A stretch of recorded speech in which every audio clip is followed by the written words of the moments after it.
Dari Sayyidina Abi Sa'id Al-Khudri radhiyallahu anhu, Rasulullah sallallahu alaihi wasallam, Rasulullah bersabda, "Idza wudi'atil janazatu."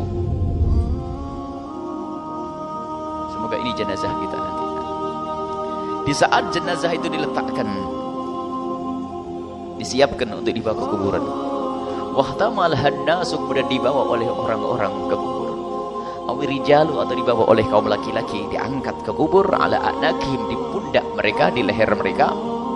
Fa in kanat salihatan, jika itu jenazah yang baik, semoga jenazah kita semuanya.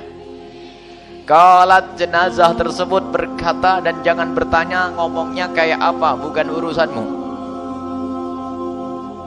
Mereka berkata, jenazah tersebut berkata, qaddimuni, qaddimuni, cepatkan aku, cepatkan aku. Karena ahli iman, ahli surga itu ternyata mulai dari di saat malaikat Israel datang akan mencabut nyawanya, sudah ditunjukkan surga. Wa absyiru bil jannati allati kuntum tu'adun. Lihat surga. Di saat tidak dicabut nyawanya, sehingga ia ingin bergegas. Sehingga disunahkan kalau ada mayat itu dipercepat, jangan lama-lama. Sebab kalau dia ahli surga, dia ingin cepat untuk menikmati nikmat. Kalau dia adalah orang busuk kotor, jangan biarkan orang busuk kotor di rumah. Menjadikan malaikat rahmat tidak datang itu nanti. Pokoknya dipercepat yang namanya mayit itu. Segerakan, segera. Enggak usah nunggu yang ini, yang itu. Bapaknya ditunggu, bapaknya memang enggak mau, atau ibunya, atau anaknya. Memangnya anaknya bisa menghidupkan lagi? Karena kita bingung, ada satu orang meninggal dunia, anaknya meninggal dunia, ibu megang, ya doain agar anak saya hidup lagi. Nah, doanya aneh bener nih, ini yang doa tidak bisa saya ucapin. Nah, doain agar anak saya hidup lagi. Amin. Insyaallah hidup di surga ya. Nggak bisa menghidupkan siapapun, maka percepat semua dengan doa. Percepat jenazah. Kalau dia adalah orang baik, ditunggu malaikat memberi nikmat nanti. Kalau dia orang jelek, jangan biarkan orang jelek ada di kiri kanan kita, segera. Makanya mayat itu ngomong, qaddimuni, qaddimuni, kedepankan aku, masuk cepat aku bawa ke sana. Wa in kanat ghaira salihatin, jika itu mayat yang tidak baik, naudzubillah, ahli maksiat ya, atau orang yang tidak punya iman. Qalat, ngomong tuh, ya wailaha, celaka, celaka.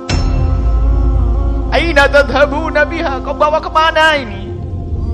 Ngerti dia, nggak mau dia, neraka sudah kelihatan mulai dari siapa? Wa akhriju anfusakum, waktu dicabut nyawanya pun mereka tersiksa, dipukul-pukul oleh malaikat, suruh keluar, keluar, keluar. Pukul belakang depannya. Akhriju anfusakum, ditampakkan neraka. Setelah itu apa? Dia kelihatan neraka, nunggu. Yasma' sautaha kullu syai'in illa al-insan. Semuanya mendengar jeritan orang tersebut dan omongan orang yang ahli surga tadi didengar oleh semua makhluk. Dalam riwayat lain, at-thaqalan, kecuali jin dan manusia.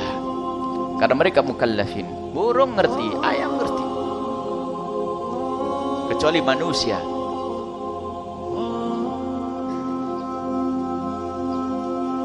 Walau sami'ahu lasa'iqah. Kalau seandainya ada manusia pernah bisa mendengarnya, maka niscaya dia akan pingsan.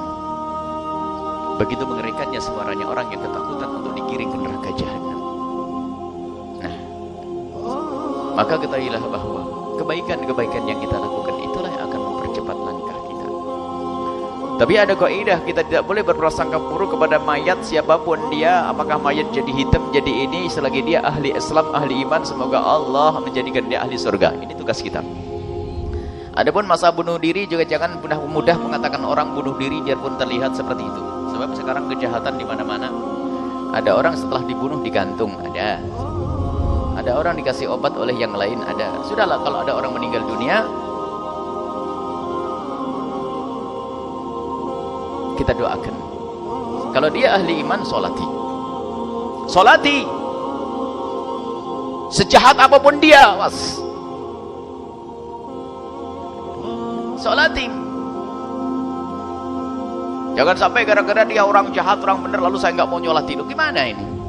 Sebab sholat itu kewajibanmu, bukan kewajiban mayat. Mayatnya mah sudah beres, tapi dia ahli Islam, ahli iman.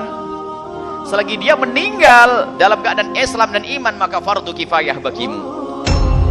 Ada orang nggak tahu dari mana, nggak mau saya. Kenapa? Karena dia punya maksiat, dia orang fasik, atau dia tidak sholat, maka saya tidak mau menyolatinya. Karena dia tidak saya hanya memandikannya. Saya tidak mau sholat. Kenapa? Karena dia tidak sholat. Nabi tidak mengajarkan begitu. Sholat itu kebutuhan kita, karena kewajiban bagi kita. Apakah kita tidak pengen mendapatkan girotai di 2 gunung pahala?